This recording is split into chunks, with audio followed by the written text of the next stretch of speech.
Assalamualaikum warahmatullahi wabarakatuh.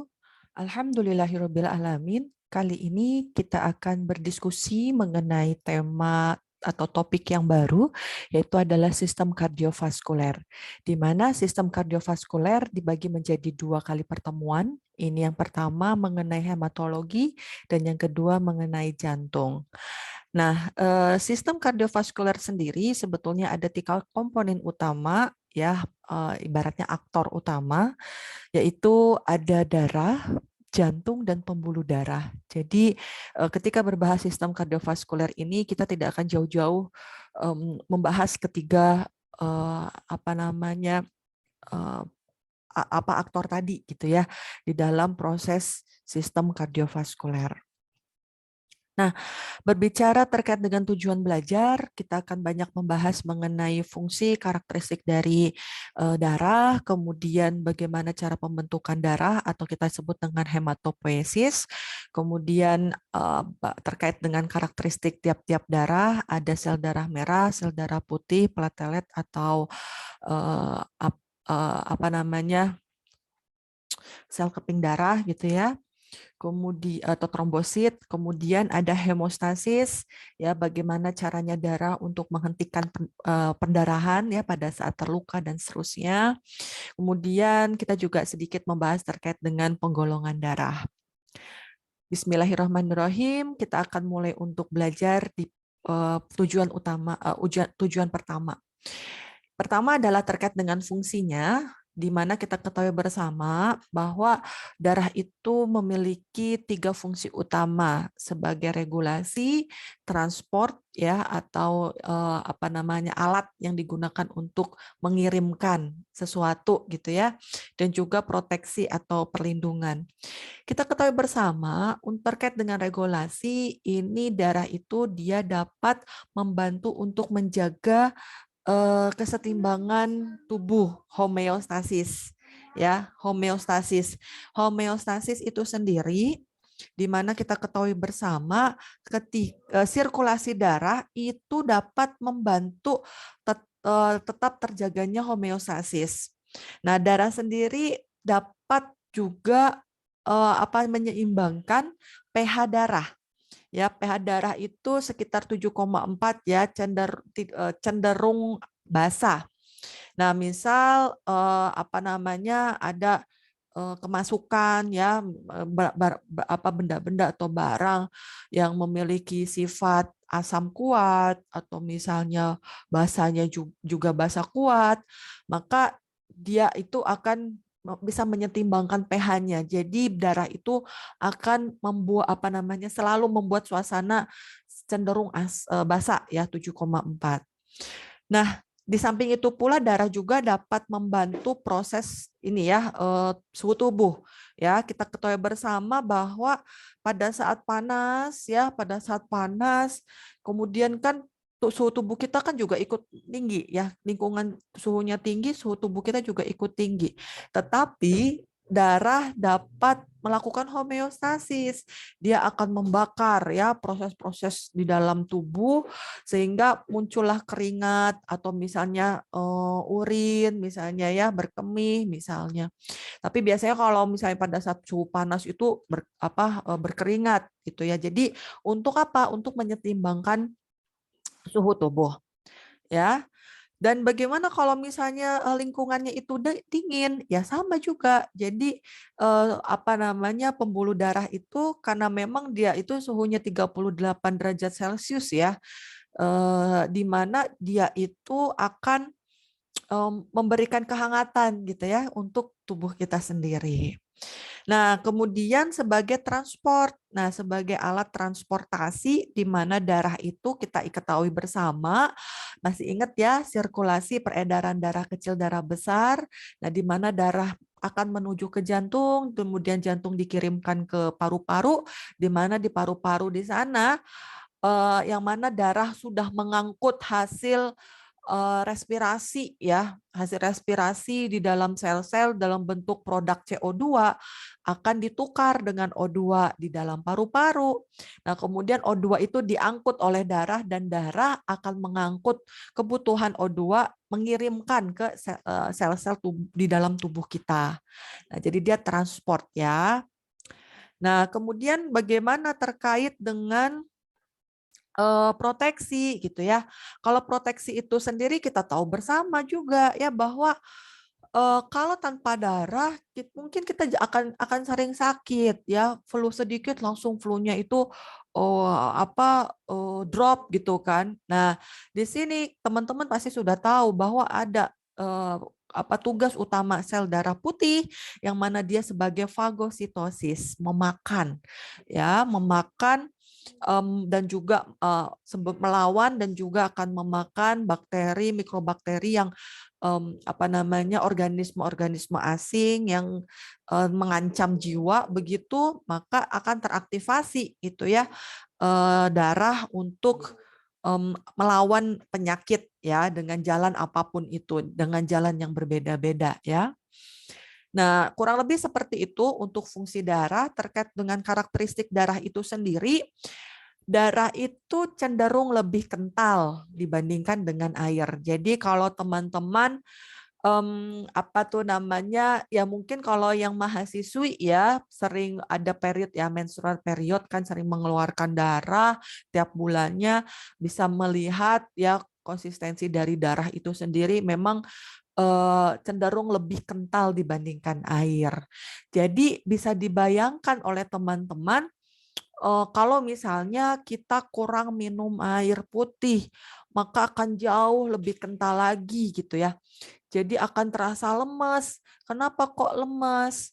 Nah, itu dia karena menyebabkan ya terjadinya dehidrasi, kekentalan darah menjadi lebih tinggi, maka transport makanan, nutrisi, ya, kemudian oksigen ke seluruh tubuh itu akan melambat atau mungkin berkurang.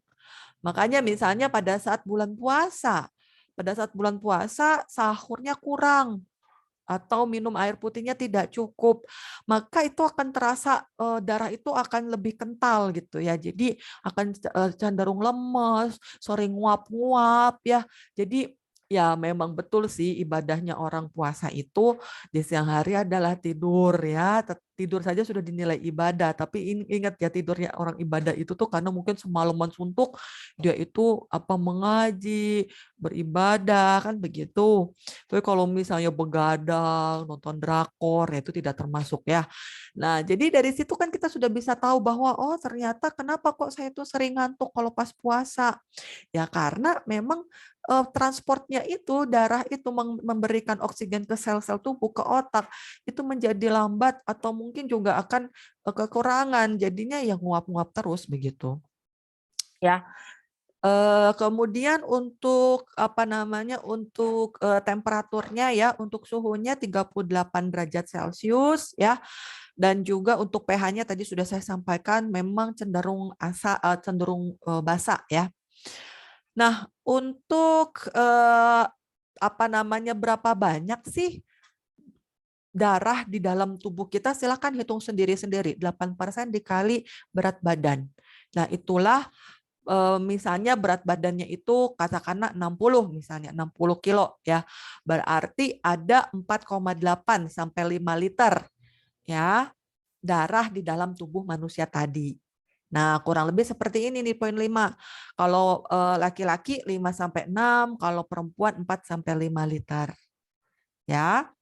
Dan juga darah itu sendiri ingat loh masih hormon ya, hormon itu juga kan ada yang dia sirkulasi. Nah, itu oleh darah itu ya yang akan diangkut begitu.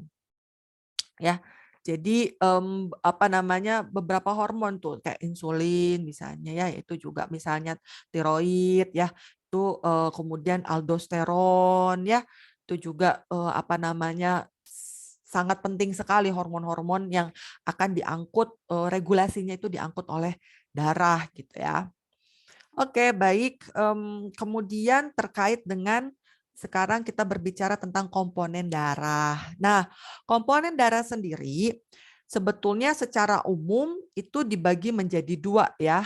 Sel darah merah, sel darahnya sendiri ya, blood plasmanya, dengan beberapa elemen-elemen yang lain ya, cairan-cairan yang lain. Ya, ini adalah di dalam tubuh. Jadi gini, di dalam tubuh terdistribusi itu 8% adalah darah, cairan-cairan tubuh lain itu adalah 92%. Kemudian kita ambil lagi nih dari 8% ini. Ini maksudnya tuh gambarnya bukan di otak ini hanya darah, enggak ya, cuman untuk memudahkan kita mengingat saja. Nah, dari 8% ini kita lihat ada pembagiannya. Ya, pembagiannya itu sebanyak 55% itu plasma dan 45% itu adalah darah itu sendiri. Ya.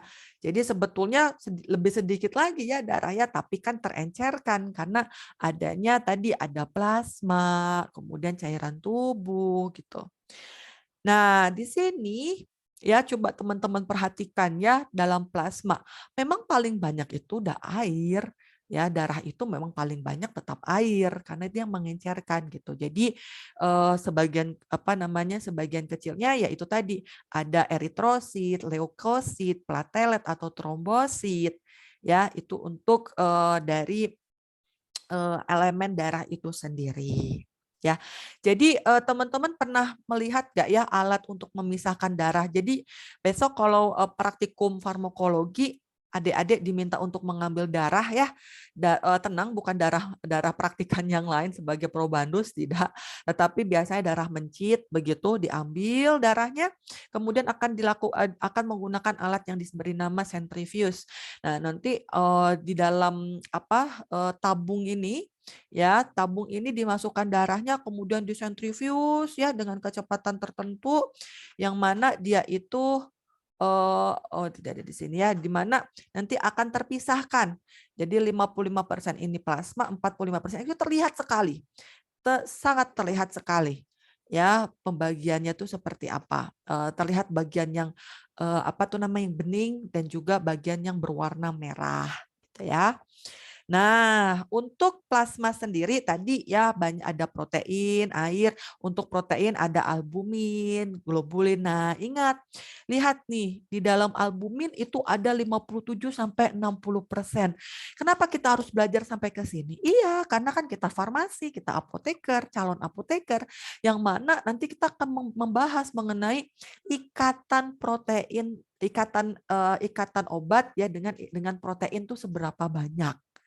Nah, dari sini kita tahu bahwa oh berarti ketika ada obat gitu ya yang berikatan proteinnya itu tinggi, dia akan mengakibatkan apa dan seterusnya. Nah, nanti kan belajar tuh di farmakologi juga ya. Nah, jadi kita ketahui bersama bahwa konsistensi plasma yang tertinggi adalah bagian albumin. Ya, jadi teman-teman nggak bingung lagi, kenapa sih harus ikatan albumin, ikatan proteinnya harus dicek ketika ada obat-obat tertentu? Ya ini karena bisa jadi mengakibatkan toksisitas atau misalnya kita mau melihat bagaimana efektivitas obat tersebut semakin cepat dan seterusnya. Nah, ini hal-hal yang lain ya, ada ion, nutrisi, ya dan seterusnya. Nah, untuk leukosit sendiri sebetulnya dibagi-bagi. Kalau platelet ya platelet atau trombosit.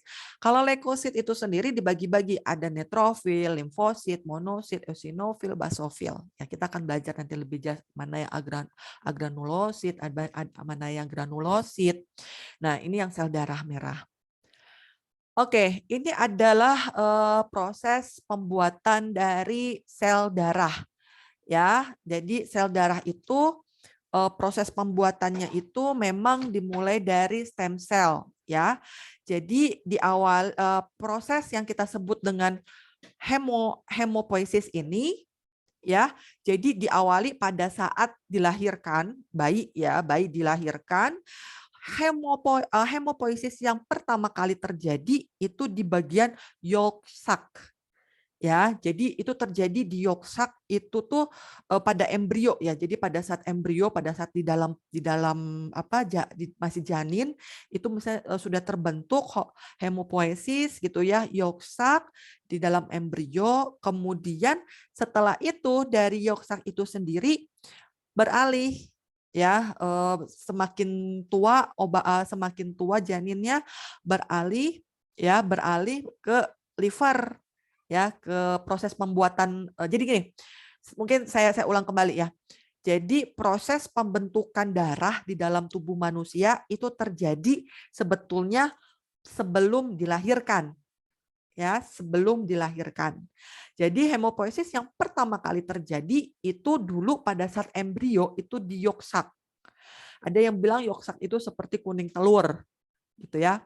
Nah, kemudian setelah itu semakin tua janin akan semakin berubah proses pembuatan darah itu ke ke liver atau hati.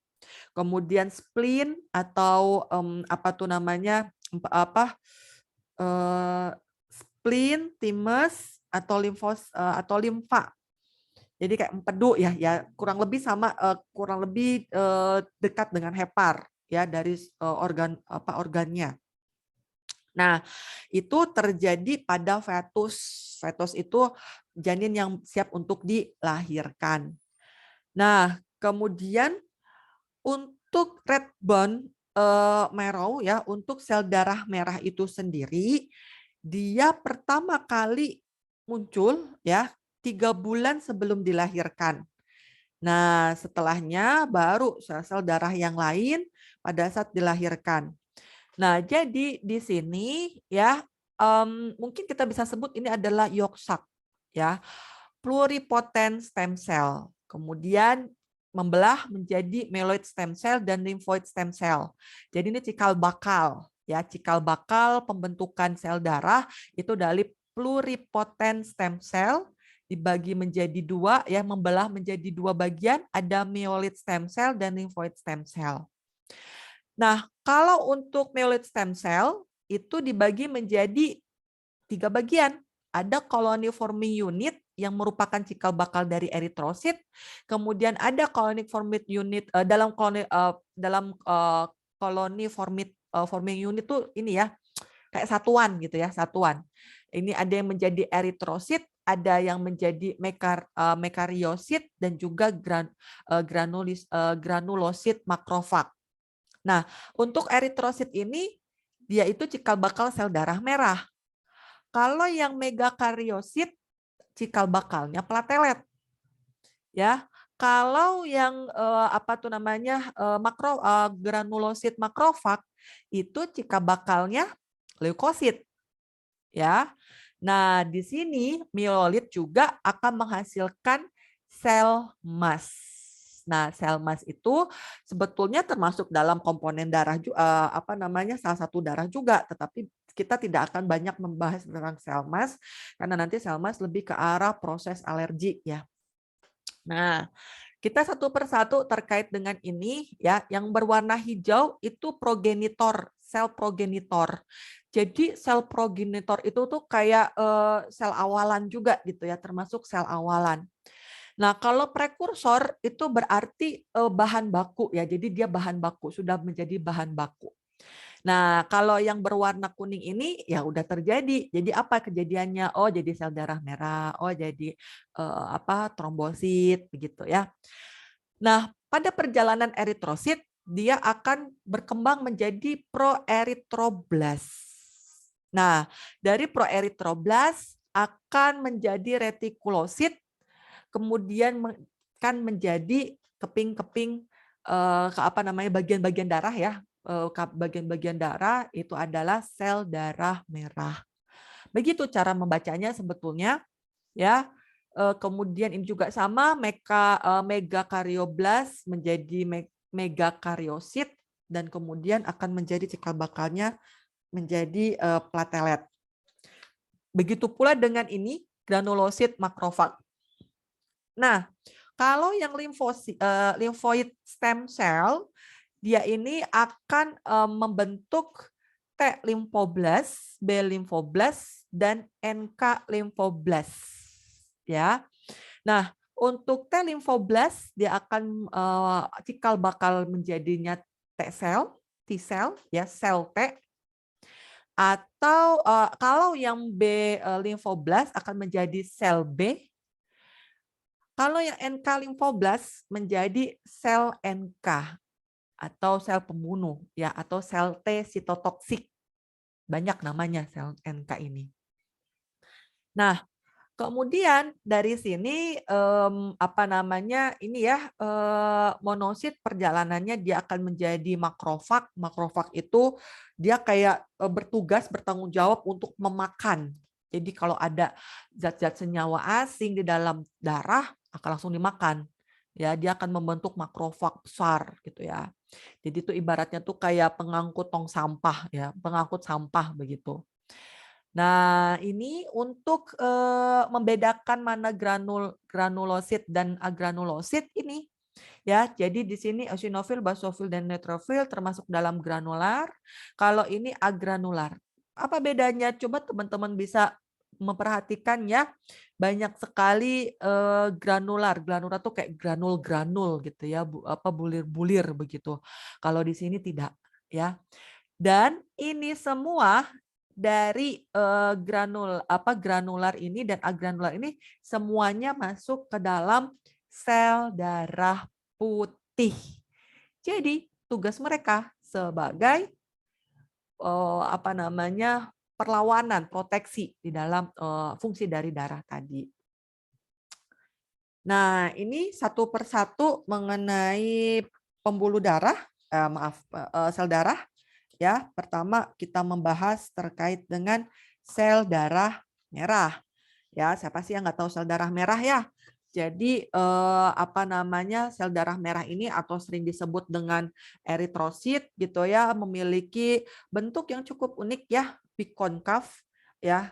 Kenapa bentuknya seperti ini? Yaitu dia Allah itu menciptakan tuh tidak ada yang sia-sia. Jadi jangan sampai apa sel darah merah kan apa namanya merupakan sel yang ya penting ya bagi tubuh ya. Semuanya juga sama ya penting bagi tubuh. Tapi karakteristik dari sel darah merah itu yang mana dia tugasnya membawa, mengangkut, mengikat. Ya, jadi sel darah merah itulah yang akan mengikat O2 gitu. Jadi dia sangat dibutuhkan sekali gitu ya untuk proses apa namanya pengikatan CO2, kemudian dilepas CO2, mengambil O2 dan kemudian dikirimkan ke pertukaran ke sel-sel yang membutuhkan. Ya. Nah, jadi teman-teman terkait dengan sel darah merah sendiri sebetulnya kita ketahui ya bahwa diameternya itu 7 mikron ya. Jadi tadi bikonkav tadi memungkinkan gerakan O2 masuk dan keluar sel itu secara cepat. Ya, warnanya merah karena adanya hemoglobin. Jadi yang memberikan warna merah itu adalah hemoglobin. Nah, teman-teman udah tahu ya kalau hemoglobin itu apa? Ya. Nah, hemoglobin ini proses eritrosit. Saya langsung ke bagian mana ya? Hemoglobin. Di sini saja tidak ada masalah ya. Jadi hemoglobin sendiri itu terdiri dari heme ya dan globin.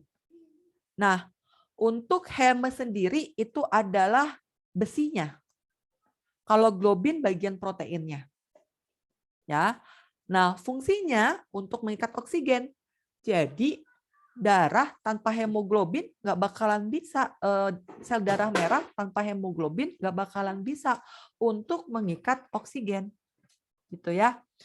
Nah, apa namanya oksihemoglobin merupakan hemoglobin yang berikatan dengan O2. Jadi pada sel apa namanya sel darah merah yang sudah mengangkut O2 berarti kita sebut hemoglobinnya oksihemoglobin.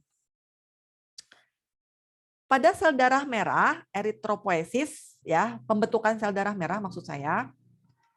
Sebentar, sebelum ke sana, mungkin ini lebih ke arah ini ya, nonukleus, organel dan seterusnya. Eritropoiesis, pembentukan sel darah merah terjadi di sumsum tulang belakang ya. Nah, nih. Pada proses pembentukan sel darah merah, kita ketahui bahwa terjadi di sumsum tulang belakang dan memerlukan besi, vitamin B12, asam folat, piridoksin, kobal, asam amino, dan juga tembaga ya, Cu. Ya, jadi preparat tadi ya itu sudah harus disiapkan. Makanya kita harus setimbang dalam mengkonsumsi makanan gitu ya, karena ini juga proses untuk memproses sel darah merah khususnya. Nah, di sini sel darah merah itu sendiri akan hidup kurang lebih 120 hari.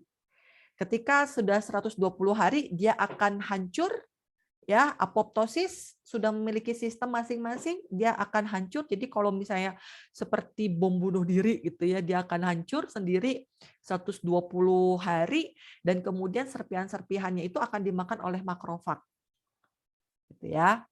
Nah, jadi untuk proses pembentukannya teman-teman bisa melihat dari slide bahwa utamanya itu pertama dari stem cell, hemositoblast, dan seterusnya hingga eritrosit. Nanti silakan bisa dibaca kembali. Nah, ini tadi pembentukan dengan hemoglobin ya, oksihemoglobin. Kemudian ini proses ikatan dengan CO2 dan H2O. Ini saya rasa akan kita diskusikan lebih detail lagi nanti pada saat di respirasi. Gitu ya. Kemudian ini tadi sudah ya. Nah, dia akan hancur, kemudian nanti akan dibawa ke limfa ya. Jadi kita akan lihat proses untuk penghancuran dari sel darah merah terlebih dahulu. Nah, di sini kan sel darah merah itu sudah mengalami kematian akan fagosit. Nah, kemudian bagian hem dan globin akan terurai. Nah, bagian ke globin dulu ya. Di bagian globin kita ketahui bahwa globin itu adalah protein akan mengurai menjadi asam amino. Nah, asam amino itu akan dipakai lagi untuk sintesis protein. Jadi dipakai lagi, nggak dibuang. Ya. Nah, kalau hemenya, jadi sel darah merah itu bagian hemoglobinnya itu akan direuse, dipakai ulang. Nah, bagian hemnya itu kemudian akan bertemu dengan besi ya dari asupan makanan si manusia tadi ya menjadi ferritin ya dibawa ke hepar tadi menjadi ferritin, Fe, kemudian balik ke di sumsum tulang belakang ini ketemu dengan globin yang baru, kemudian ditambah dengan vitamin B12, adanya eritropoietin. Ingat, eritropoietin itu adalah preparat utama proses pembentukan sel darah merah. Eritropoietin diproduksi di anak ginjal, adrenal, ya. Jadi kenapa kalau terjadi gangguan ginjal, pasien itu akan anemia? Karena apa? Karena ginjalnya terganggu, otomatis produksi eritropoietin akan terganggu. Jadi bisa jadi anemia. Nah, kemudian setelah ada preparat ini, keluarlah eritrosit. Nah, eritrosit dipakai 120 hari dan begitu seterusnya. Nah, kemudian tadi ketika hem ini kalau dipakai lagi akan ketemu dengan Fe, kalau akan mau dibuang dia akan berikatan menjadi biliverdin, menjadi bilirubin yang akan dibuang melewati empedu. Ya. Jadi di sini ya di hepar akan ada proses pengeluaran bilirubin ya. Nanti kita akan belajar mengenai hepar juga ya, bagaimana fungsinya dia.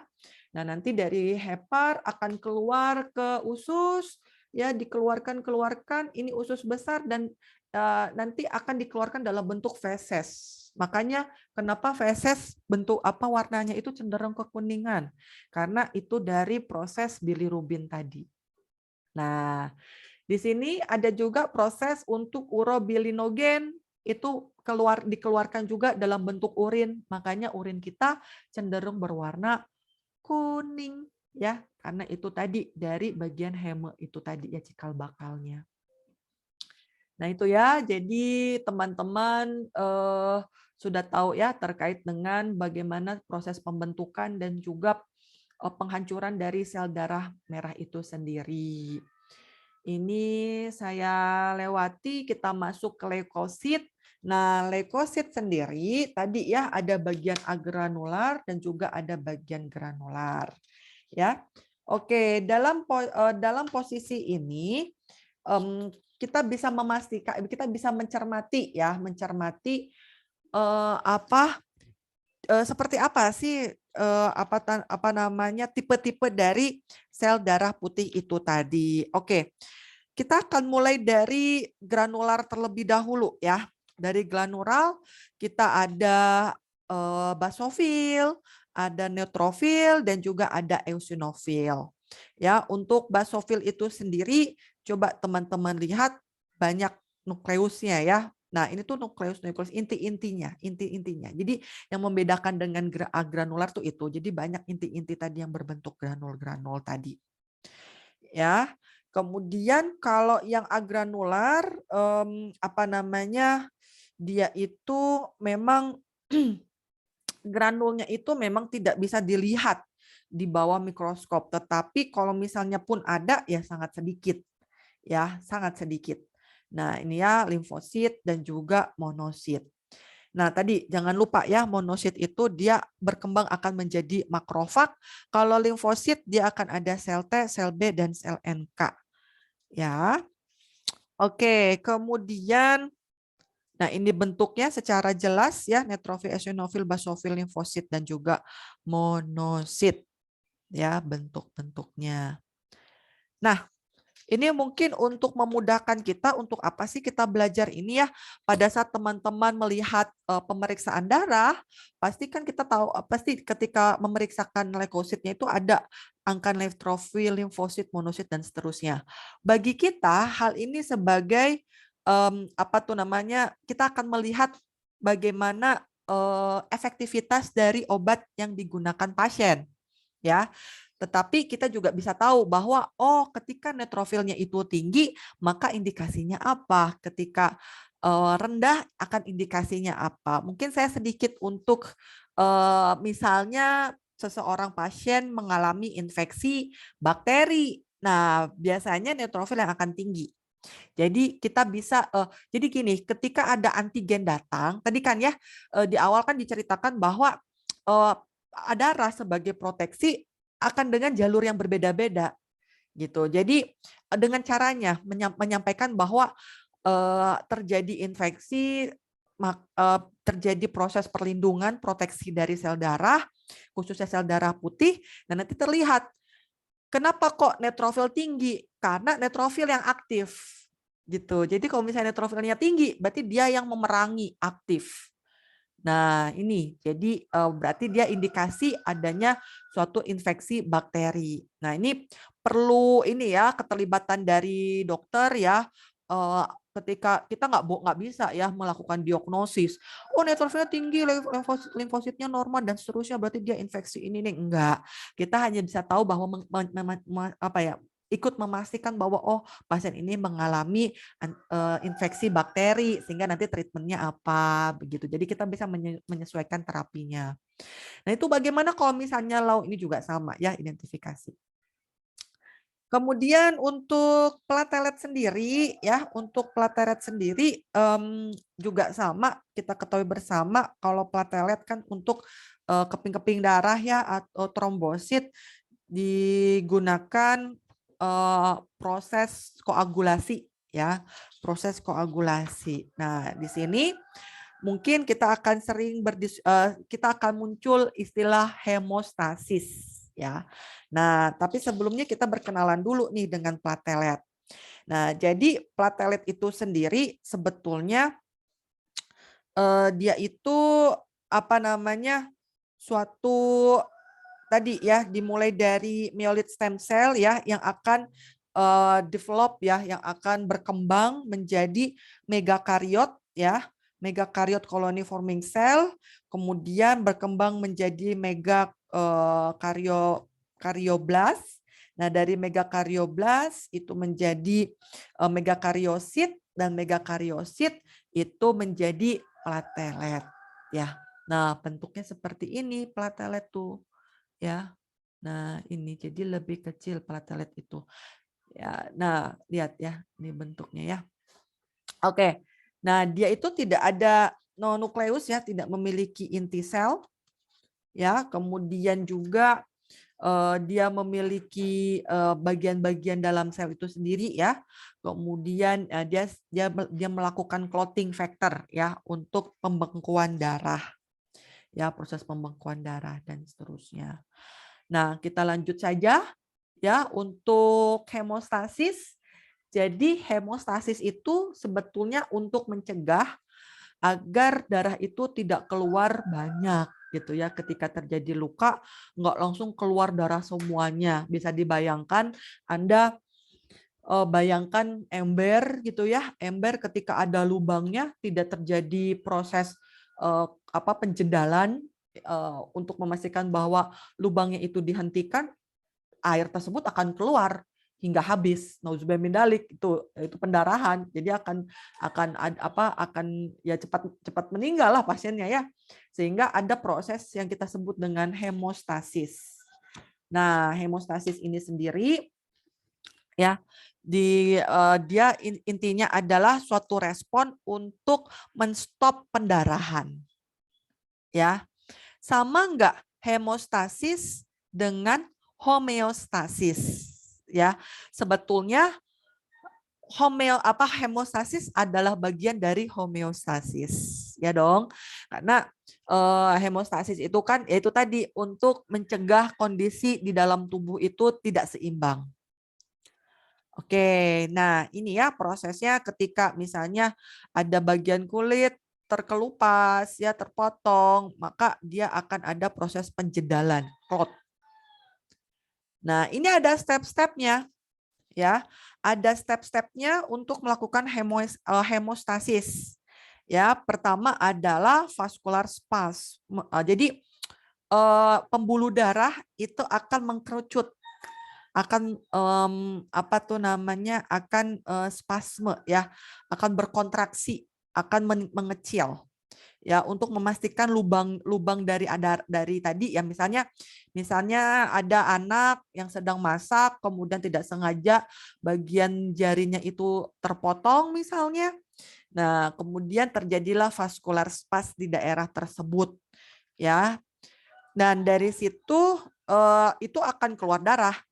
Nah, untuk mencegah keluar darahnya itu ya, maka itu terjadi proses di mana bagian ototnya itu akan teraktif akan menggerenyit ya. Menggerenyit itu gimana ya? Akan mengecil. Dengan adanya kondisi seperti ini langsung ya proses tadi ya spasme tadi akan menyebabkan aktivasi dari platelet. Nah, ini secara respon nih. Ingat, ini yang pembuluh darah tuh, platelet tuh ada di mana-mana. Tapi setelah ada ini langsung dia gercep gitu ya. Nah, kemudian masuklah kondisi di mana formasi platelet itu tadi. Ya. Jadi karena mereka itu kecil, tadi kan teman-teman bisa lihat kecil ya.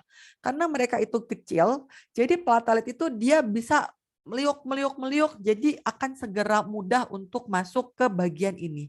Jadi ketika ada sinyal, maka platelet yang lain-lain tuh akan ke sini gitu kan. Ya layaknya ini deh, misalnya kayak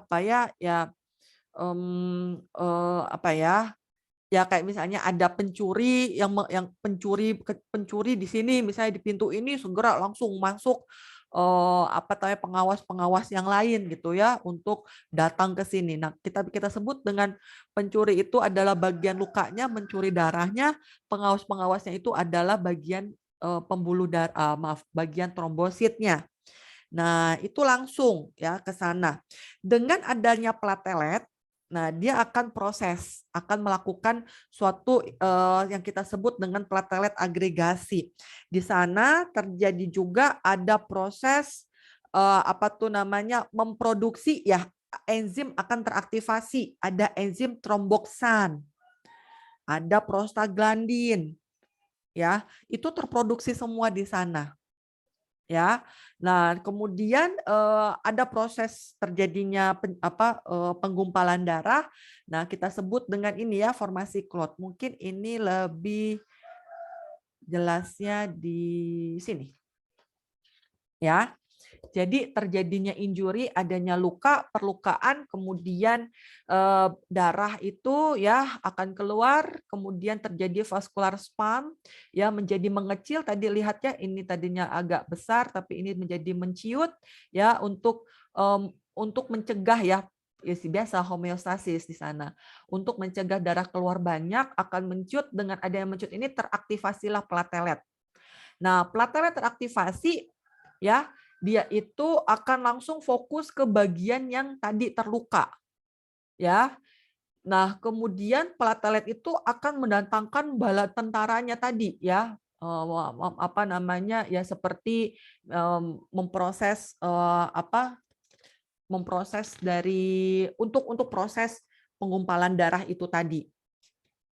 Ya, untuk proses penggumpalan darah.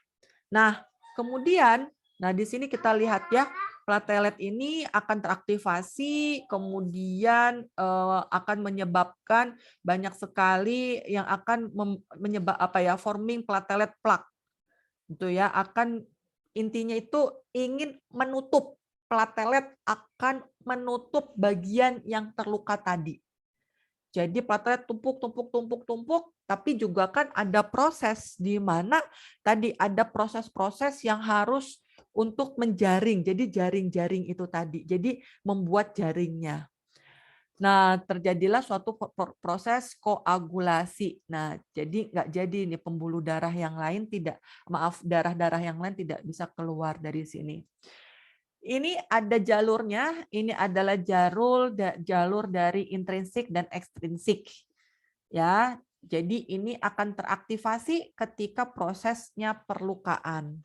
Ya, teman-teman silakan bisa dilihat pada saat terjadi penjedalan, vitamin K merupakan salah satu preparat yang bermanfaat untuk proses penjedalan itu tadi. Ya. Oke. Namun sebelum ke vitamin K, mungkin kita akan jelaskan terlebih detail lagi ya. Mudah-mudahan teman-teman bisa memahami ya terkait dengan intrinsic pathway dan intrinsic pathway. Jadi pada saat proses perlukaan, di dalam proses penggumpalan darah itu terjadi dua jalur yang berbeda, intrinsik dan ekstrinsik dan intrinsik. Nah, jadi pada saat pertama itu pada jaringan yang pada saat ekstrinsik dulu ya. Jadi ekstrinsik itu proses penjedalan darah itu bersifat cepat. Tapi kalau intrinsik itu bersifatnya agak lambat. Ya, tapi itu terjadi dua-duanya tuh terjadi secara bersamaan. Ya, di mana ketika proses ekstrinsik terjadi itu tadi ya proses di mana penciutan ya vascular spasm ya untuk mencegah darah keluar misalnya. Nah, dari bagian ekstrinsik pathway ini ya di sini kita sebut dengan ada yang kita sebut dengan tisu protein atau tisu faktor atau kita sebut dengan tromboplastin. Ini tromboplastin. Nah, ini tromboplastin ini ya untuk mencegah sel darah yang lain keluar. Jadi secara cepat dia akan membuat protrombinase.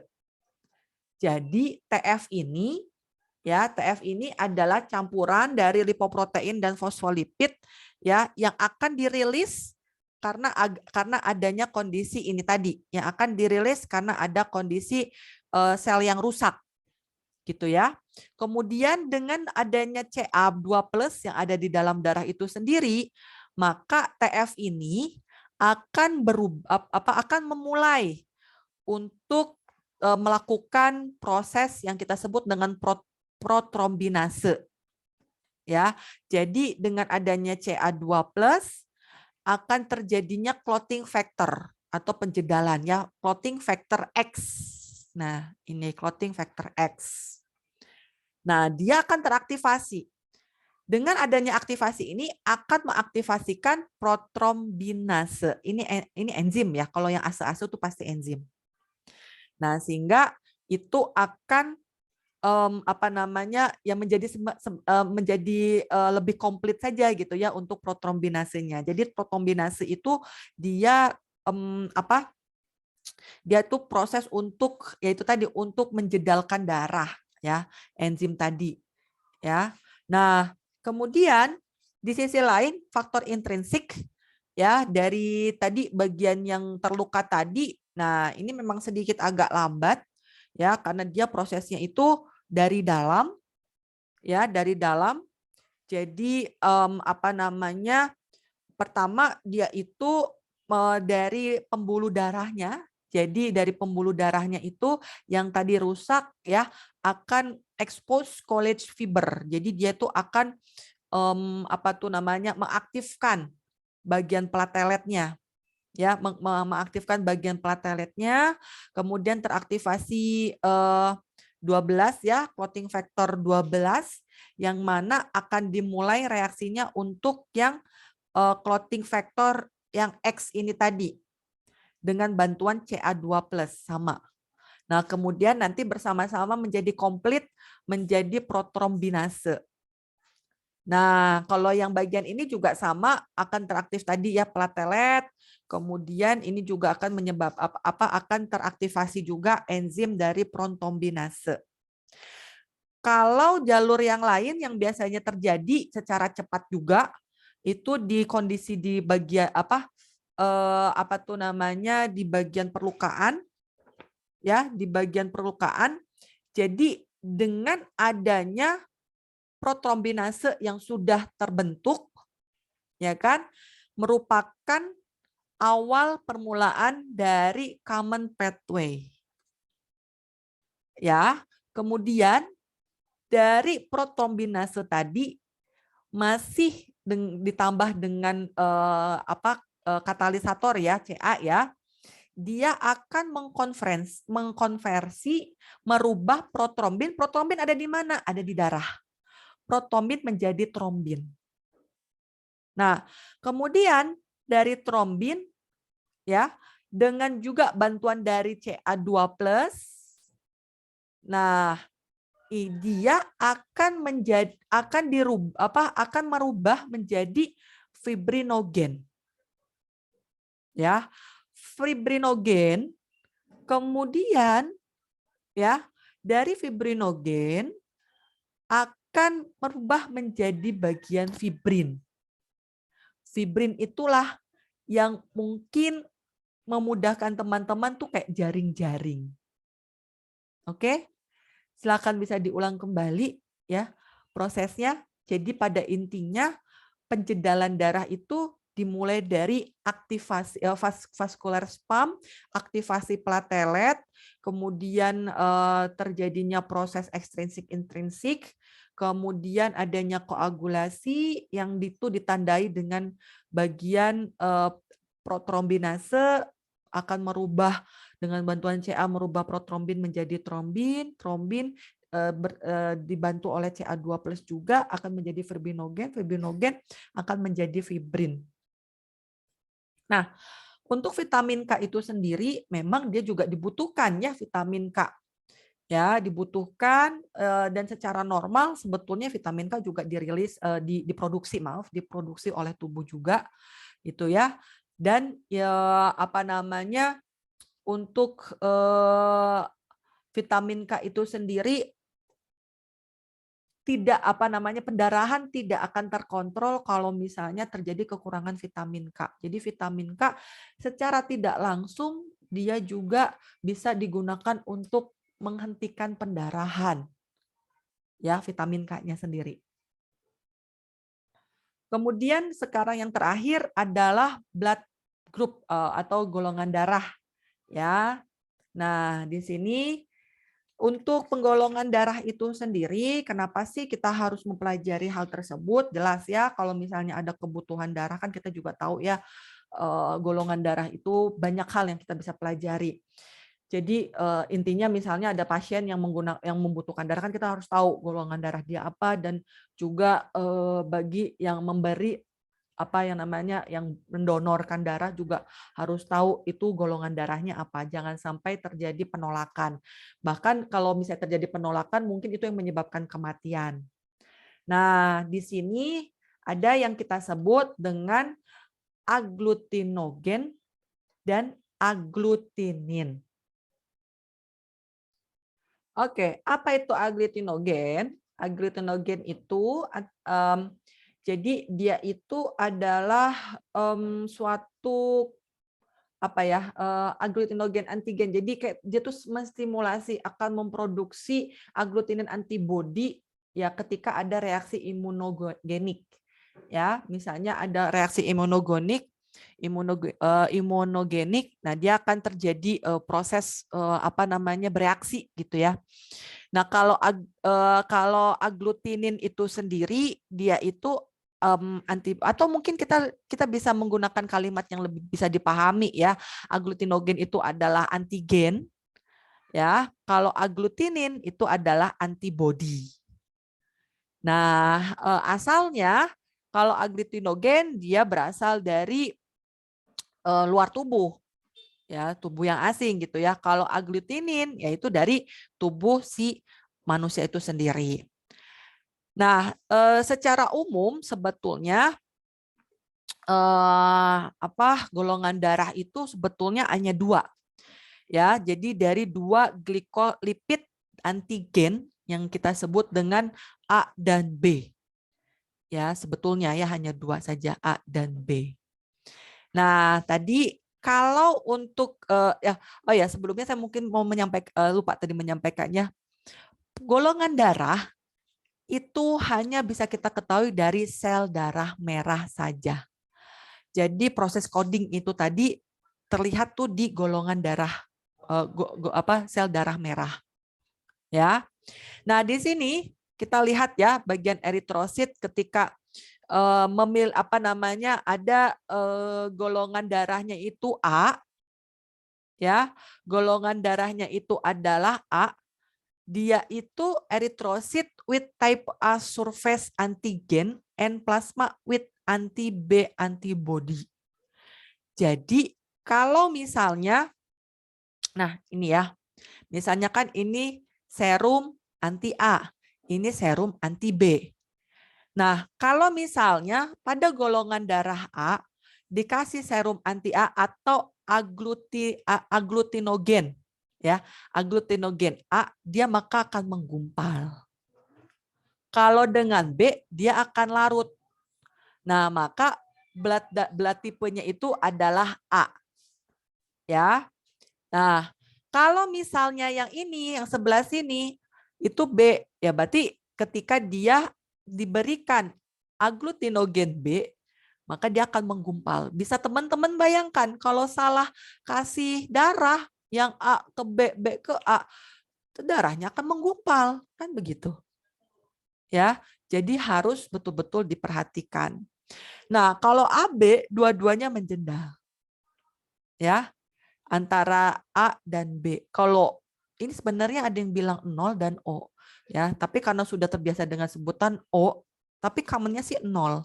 Karena kita sering ngomong oh ya sudah deh golongan darah O, gitu ya. Nah, balik lagi ke sini. Jadi ketika darahnya itu tipe A, maka dia ketika ketemu dengan antigen A, dia akan menggumpal. Ya, dia ada anti B,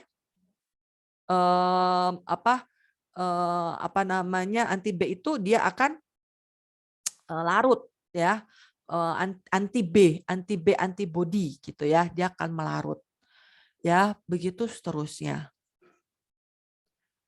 Dan saya yakin teman-teman pasti bisa ya sudah pernah mengecek golongan darah ya, silakan bisa cek golongan darah masing-masing ya, saya rasa itu sangat bermanfaat sekali. Nah, yang terakhir adalah resus.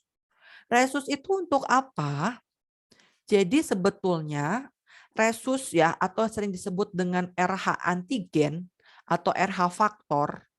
Jadi digunakan itu untuk untuk memastikan sebenarnya faktor yaitu pada saat proses mencegah adanya penjedalan sih kalau misalnya terjadi perbedaan darah dari donor ke apa namanya receiver ya dari yang memberikan darah dan menerima darah. Intinya seperti itu. Tapi kalau RH faktor sendiri yang paling utama adalah ketika kondisi hamil. Ya, ketika kondisi hamil. Jadi mungkin ini ya. Nah, pada ibu yang hamil misal ibunya ini memiliki resource faktor minus, ya minus. Jadi RH minus itu insya Allah ya kalau di negara Asia teman-teman putri di sini semua tuh insya Allah bakalan positif. Positif semua ya. Yang minus itu sependek yang saya ketahui itu di bagian Eropa. Ya. Kemudian laki-laki di Indonesia pun sebagian besar itu positif. Jadi kalau resusnya positif ketemu positif akan positif. Tapi ketika negatif ketemu positif, ya mana yang lebih kuat gitu ya. Tapi biasanya kan negatif. Tapi yang paling lebih lebih catatan penting itu adalah ibunya itu resusnya apa. Kalau ibunya resus negatif, anaknya mudah-mudahan negatif. Karena apa? Kalau anaknya itu resusnya positif, maka tubuh ini kan antibodi ya. Kita berbicara terkait dengan antibodi. Jadi RH ini tadi RH faktor tadi yang kita sebut dengan RH antigen, antibodi di dalam tubuh si ibunya akan menganggap bahwa si janin ini adalah zat asing yang harus dilawan. Bisa dibayangkan dong, anak yang dikandungnya itu ternyata di tubuh itu sendiri, tubuh ibunya menganggap bahwa itu adalah ancaman. Pada proses kehamilan pertama, it's okay, tidak ada masalah. Meskipun banyak sekali treatment untuk si anak ini. Kalau anaknya lahir normal, alhamdulillah. Kalau tidak, biasanya anaknya itu ya akan ada kelainan darah, gitu ya. Ya nanti biasanya ketika dilahirkan darah si anak itu akan dicuci, akan diganti dengan darah yang baru, ya. Atau kalau misalnya terjadi kematian, itu yang disebut dengan eritroblatosis fetalis yang akan menyebabkan kematian pada janin. Nah, kalau kehamilan pertama sih biasanya selamat. Kehamilan yang tidak selamat itu adalah kehamilan kedua dan seterusnya. Karena apa? Karena antibodi ibu sudah terbentuk secara baik. Kalau awal kan ini masih membentuk, kalau ini sudah terbentuk secara. Jadi kayak kehamilan kedua itu mungkin kasihan bayinya ya. Sel darah merah bayinya akan dihancurkan terus. Padahal tadi kan kita sudah jelaskan bahwa sel darah merah dibentuk dari semenjak embrio gitu ya. Jadi kasihan. Nah, preventifnya kalau sudah ya pertama memang preventifnya mencegah kehamilan pada saat ibu yang memiliki resus berbeda gitu ya. Jadi dipastikan ya untuk resusnya tidak berbeda. Nah, jadi pada ibu-ibu yang memiliki resus negatif harus waspada. Ya, tapi kalau misalnya ketika Bu berarti nggak boleh menikah dan surya, tenang ya, masih ada antibody D. Jadi akan ada injeksi antibody D ya yang untuk memastikan bahwa antibody si bayi antigen golongan darah si bayi tidak terdetek sebagai ancaman bagi ibunya. Makanya sering di treatment dengan menggunakan injeksi antibody D. Ya, imunisasi juga bisa ya. Nah, ini yang terakhir terkait dengan compatibility dari sel blood ya. Golongan darah. Tapi nih ya, ini resus ya, AB resus positif, AB resus negatif. Coba kita lihat itu O negatif, ini donornya, ini resipiennya, yang penerimanya, ini donornya. Meskipun ada data bahwa O resus negatif boleh mengirimkan kemana-mana, dan seterusnya AB positif boleh diberikan kemana-mana, tetapi tetap terkadang respon tubuh pasien itu masing-masing beda-beda. Jadi ada yang oke tidak ada masalah, tapi juga ada yang bermasalah. Sehingga sekarang untuk proses transfusi ya harus dengan golongan dan tipe RH yang sama. Terima kasih, selamat belajar.